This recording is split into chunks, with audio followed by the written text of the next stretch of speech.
ಬಾಗಲಕೋಟೆಯಲ್ಲಿ ಬೀದಿ ನಾಯಿಗಳ ಅಟ್ಟಹಾಸ ಮಿತಿ ಮೀರ್ತಾ ಇದೆ. ಕೊನೆಗೂ ನಿದ್ರೆಯಿಂದ ಎಚ್ಚೆತ್ತುಕೊಂಡಿದ್ದ ನಗರಸಭೆ ಅಧಿಕಾರಿಗಳು ಕೂಡ ಎಚ್ಚೆತ್ತುಕೊಂಡಿದ್ದಾರೆ. ಬೀದಿ ನಾಯಿಗಳ ನಿಯಂತ್ರಣಕ್ಕೆ ಮುಂದಾಗಿದ್ದಾರೆ. ನಗರಸಭೆಯಿಂದ ಕಾರ್ಯಾಚರಣೆ ಆರಂಭವಾಗಿದೆ. 8 ಅಪಾಯಕಾರಿ ಬೀದಿ ನಾಯಿಗಳನ್ನು ಸೆರೆ ಹಿಡಿದಿದ್ದಾರೆ ನಗರಸಭೆ ಸಿಬ್ಬಂದಿ. ಈವರೆಗೆ 3,500ಕ್ಕೂ ಹೆಚ್ಚು ನಾಯಿ ಕಡಿತದ ಪ್ರಕರಣಗಳು ದಾಖಲಾಗಿದ್ದಾವೆ. ಬೀದಿ ನಾಯಿಗಳನ್ನು ಸೆರೆ ಹಿಡಿದು ಸಂತಾನಹರಣ ಶಸ್ತ್ರಚಿಕಿತ್ಸೆಯನ್ನು ಮಾಡಲಾಗ್ತಾ ಇದೆ. ಇಂಜೆಕ್ಷನ್ ನೀಡಿ ಅಗತ್ಯ ಆರೈಕೆಯ ವ್ಯವಸ್ಥೆಯನ್ನು ಕಲ್ಪಿಸಿದ್ದಾರೆ ಅಧಿಕಾರಿಗಳು.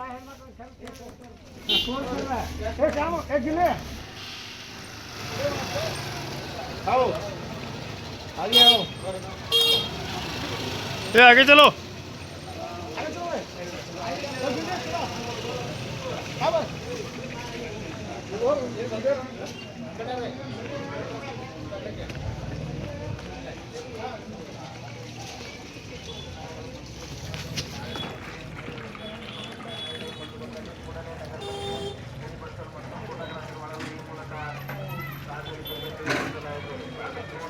ಅದು ಗಾಡಿಗೊಂದು ವಿಡಿಯೋ ಮಾಡ್ತೀವಿ.